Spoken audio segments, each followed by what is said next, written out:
माझ्या मराठी मातीचा लावा ललाटास टिळा, हिच्या संगाने जागल्या दऱ्या खोऱ्यातील शिळा, हिच्या कुशीत जन्मले काळे कणखर हात, ज्यांच्या दुर्दम धीराने केली मृत्यूवरी मात, नाही पसरला कर कधी मागाय असे दान, स्वर्ण सिंहासनापुढे कधी लवली ना मान, हिच्या गगनात घुमे आद्य स्वातंत्र्याची द्वाही, हिच्या पुत्रांच्या बाहुत आहे समतेची ग्वाही, माझ्या मराठी मातीला नका म्हणू ही नदीनं, स्वर्ग लोकाहून थोर मला हिचे महिमान, रत्न जडित अभंग ओवी अमृताची सखी, चारी वर्णातून फिरे सरस्वतीची पालखी। वा वा वा वा वा।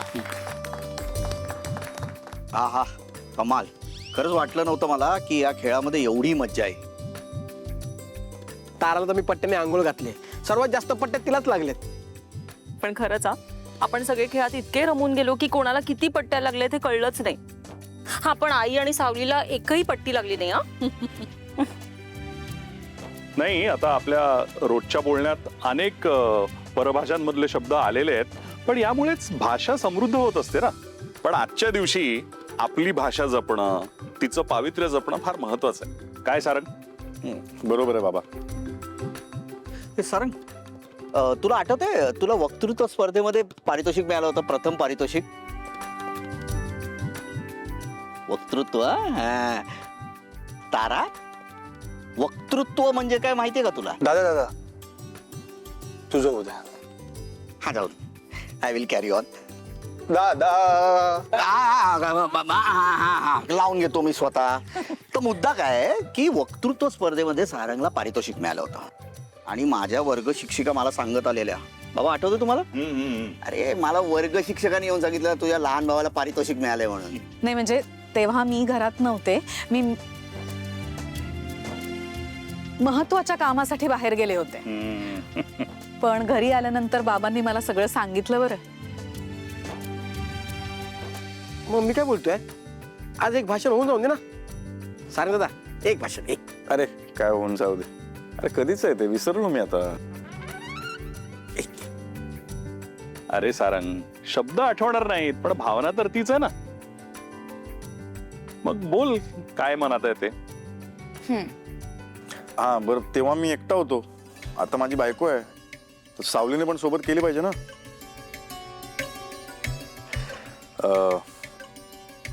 आपण जेव्हा जन्माला येतो, माणूस जेव्हा जन्माला येतो तेव्हा पहिला शब्द तो उच्चारतो, तो शब्द आपल्या मातृभाषेतला असतो। ती मातृभाषा आयुष्यभर आपल्या सोबत असते, आपल्यावर प्रेम करते, आपली काळजी घेते आणि भावना व्यक्त करायला आपली वाट मोकळी करून देते। आणि आपली आई, आपली मराठी भाषा, जी आपल्या जन्मापासून आपल्याला तिच्या अंगा खांद्यावर खेळवते, आपल्याला मोठं करते, आपल्या भावनांना शब्द देते, त्यांना चेहरा देते। लाभले आम्हास भाग्य बोलतो मराठी, जाहलो खरेच धन्य ऐकतो मराठी, धर्मपंथ जात एक जाणतो मराठी, एवढ्या जगात माय मानतो मराठी। असं कवी सुरेश भट यांनी मराठीचं कौतुक केलंय। तर संत ज्ञानेश्वर माऊलींनी माझ्या मराठीचा बोलू कौतिके, परी अमृतातही पैजा जिंके, ऐसी अक्षरे रसिके मेळवीन, असं म्हणत मराठी भाषेचा गौरव केला। आणि मराठी भाषा समृद्ध व्हावी म्हणून संतांनी, समाज सुधारकांनी, भाषा तज्ञांनी खूप मोठं योगदान दिलंय। आणि म्हणूनच आपल्या मराठी भाषेला अभिजात भाषेचा दर्जा मिळाला। म्हणून आपण अभिमानाने म्हणू शकतो, मी मराठी, माय मराठी, आपली मराठी।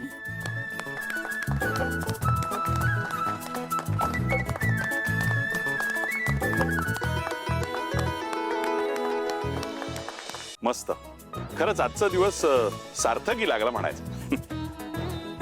पण या स्पर्धेचा बबलू विजेता कोण आहे ते ठरलंच नाही ना अजून। नाही नाही, आई आणि सावलीमध्ये बरोबरी झाली,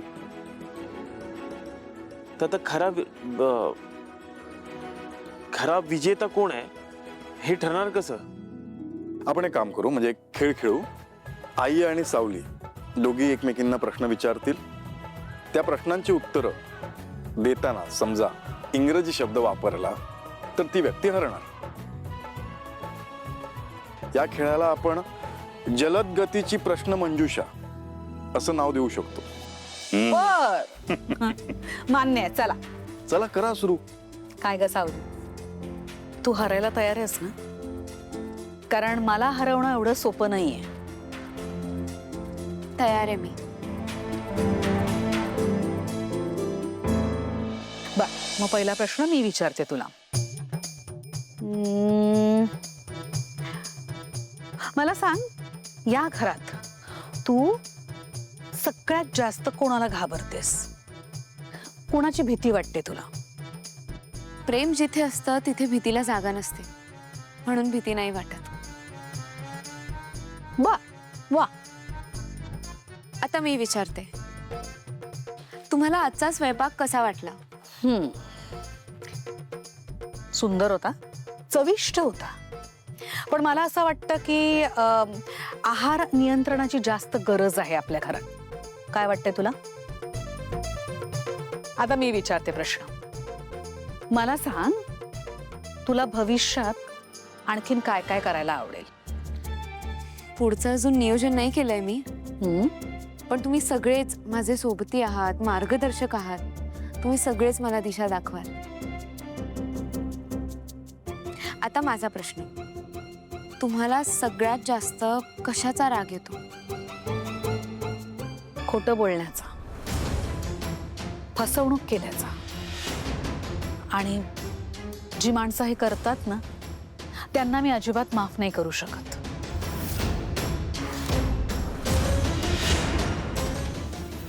असो, पुढला प्रश्न विचारते. तुझ्यासाठी कुटुंब म्हणजे काय? तुमच्यापासून सुरू होतं आणि माझ्या नवऱ्यापाशी येऊन संपतं. हेच माझं कुटुंब. आता मी विचारते, तुम्हाला जीवनात सगळ्यात जास्त महत्वाचं काय आहे? अर्थात वेळ. कारण मला असं वाटतं की आयुष्यातला प्रत्येक मिनिट हा महत्वाचा असतो.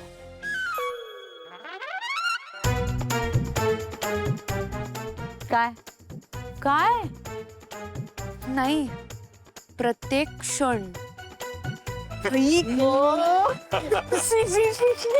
आजी काय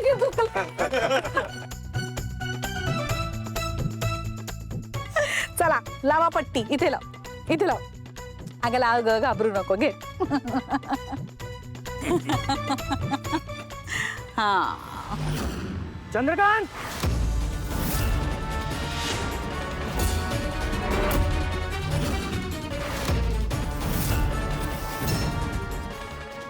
जगन्नाथजी, काय झालं?